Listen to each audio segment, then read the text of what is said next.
Hello guys, आपका स्वागत है एक नए वीडियो में और आज हम लोग एरो माइक्रोबायोलॉजी के एक सबसे इंटरेस्टिंग टॉपिक के बारे में डिस्कस करेंगे। So let's begin.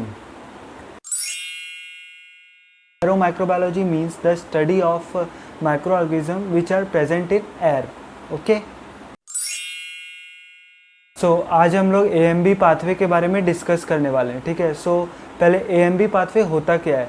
जैसे माइक्रोब जैसे कि एयर में आया, ठीक है, वहाँ से लेकर के एयर का जो माइक्रोब है वो कहीं पे डिपॉजिट होता है, वो सारे प्रोसेस को मिला के AMB पाथवे हम लोग बोलते हैं। ठीक है, हम लोग अब हर एक पाथवे, हर एक टॉपिक को अच्छे से स्टडी करेंगे।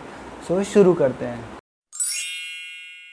माइक्रोब कैसे लॉन्च होता है मालूम है? जैसे कि आप अगर छींके, ठीक है, अगर आप इन्फेक्टेड हो पहले कोई भी वायरस से, वो जो छींक है, छींक के साथ वो वायरस भी बाहर जाएगा। उसको हम लोग बोलते हैं लॉन्चिंग। ठीक है, और वो जो होता है वो पॉइंट सोर्स से होता है। पॉइंट सोर्स क्यों बोला मैंने?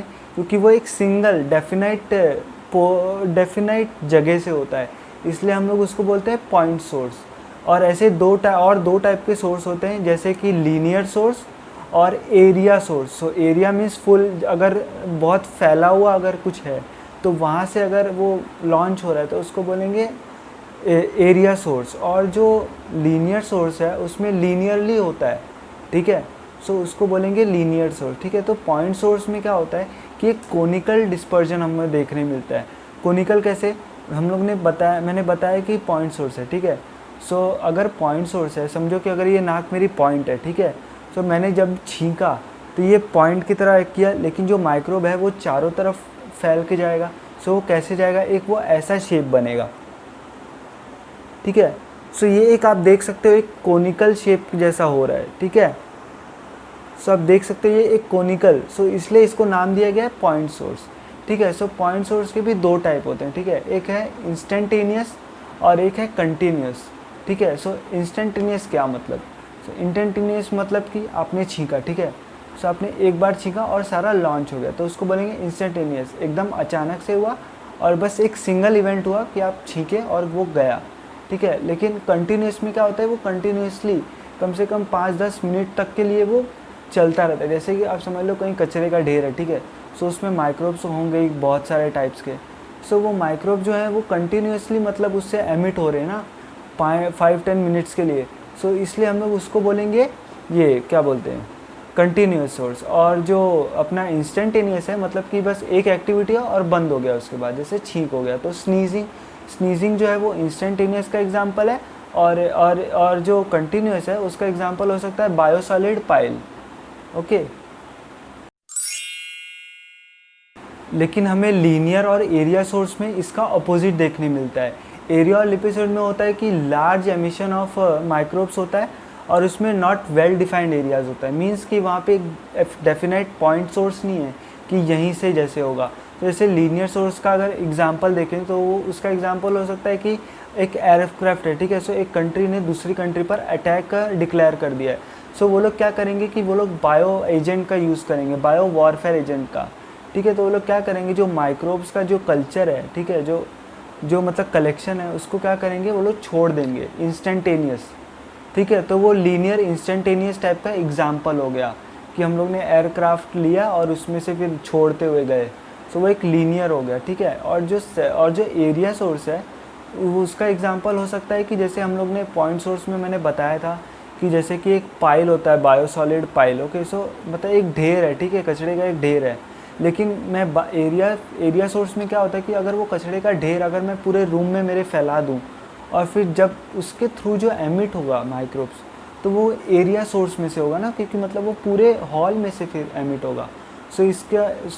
वो एक एग्जांपल हो सकता है एरिया सोर्स का। ठीक है, तो उसका एग्जांपल आप ऐसे लिख सकते हो कि biosolid pile after application into a wide area. ठीक है, ये थे 3 टाइप और ये था लॉन्चिंग, पहला टॉपिक। फिर दूसरा टाइप है वो है ट्रांसपोर्ट थ्रू डिफ्यूजन और डिस्पर्जन। ठीक है, जो अभी लॉन्चिंग देख लिया हमने, ठीक है, लॉन्चिंग में लॉन्च तो हो गया, लेकिन अब वो मूव कैसे होगा? ठीक है, वो एयर में जब जाता है, जो एयर जो काइनेटिक एनर्जी उसको प्रोवाइड करती है, ठीक है, एयर के पास एक एनर्जी होती है ना जिससे वो एयर मूव करती है हर जगह। अगर एक माइक्रोब है अगर उस एयर में, सो वो माइक्रोब भी एयर के साथ मूव करेगा, ठीक है। सो जो एयर जो काइनेटिक एनर्जी होता है वो माइक्रोब भी यूज़ करेगा और वो भी उसके थ्रू फ्लो होगा, ठीक है। सो वो फ्लो होगा ताकि वो एक पॉइंट से दूसरे पॉइंट तक जा पाए, ठीक है। On the basis of time, okay, on the basis of time and distance travel by the microbe, they are divided into 3 categories, ठीक है। सो पहला कैटेगरी है माइक्रो स्केल, दूसरा कैटेगरी है पहला कैटेगरी है सब माइक्रो स्केल, सेकेंड कैटेगरी है माइक्रो स्केल और थर्ड कैटेगरी है मीजो स्केल, ओके। सो जो माइक्रोब 10 मिनट्स लेगा और 100 मीटर का ही डिस्टेंस जो तय कर पाएगा उसको हम लोग उसको सब माइक्रो स्केल में डालेंगे, ठीक है।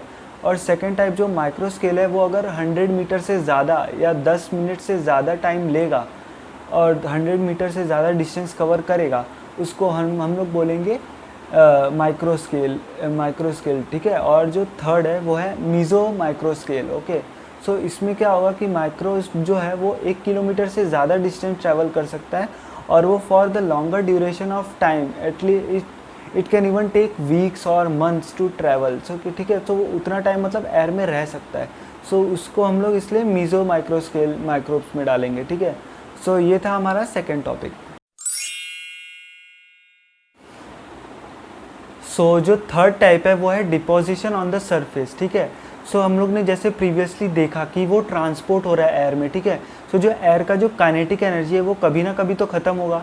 सो जो माइक्रोब जो ट्रांसपोर्ट हो रहा है, कंटिन्यूसली मूव हो रहा है एयर में, वो कभी ना कभी तो नीचे आएगा, ठीक है। सो वो नीचे आएगा तो वो 3 तरीके से डिपॉजिट हो सकता है सरफेस से, ठीक है। एक तो है वो ग्रेविटेशन सेटिंग के द्वारा डिपॉजिट हो सकता है और दूसरा है डाउनवर्ड मॉलिक्यूलर डिफ्यूजन के द्वारा और जो थर्ड है वो सरफेस इन्फेक्शन, ठीक है। सो पहले टाइप के बारे में हम लोग डिस्कस करते हैं। सो पहला टाइप है ग्रेविटेशनल सेटिंग, ठीक है। अगर वो मूव हो रहा है और अगर वहाँ ग्रेविटी ज़्यादा एक्ट हो रही है, सॉरी ग्रेविटी नहीं एक्ट हो रही, मतलब उसका काइनेटिक एनर्जी खत्म हो गया है, ठीक है। तो ग्रेविटी उसको अब बताएगी कि भाई तो डिपॉजिट हो जाए, ठीक है, माइक्रोब्स को। सो उसके थ्रू डिपॉजिट होगा, ठीक है। और जो सेकेंड टाइप है वो है डाउनवर्ड मॉलिक्यूलर सेटिंग, ठीक है। सो उसमें क्या होता है, उसमें लेकिन थोड़ा डिफरेंट होता है।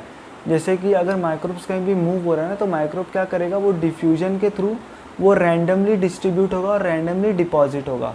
सो जो ग्रेविटेशनल और जो डाउनवर्ड डिपॉजिशन में फ़र्क है, वो बस फ़र्क इतना ही है कि ग्रेविटेशनल सेटिंग में वो एक यूनिफॉर्म वे में डिपॉजिट होगा और वहीं एक डाउनवर्ड सेटिंग्स में वो रैंडमली डिपॉजिट होगा, ठीक है। और जो थर्ड टाइप है वो है सरफेस इम्पैक्शन, ठीक है। सो उसमें क्या होगा कि जैसे कि कोई माइक्रोब्स मूव हो रहा है, ठीक है।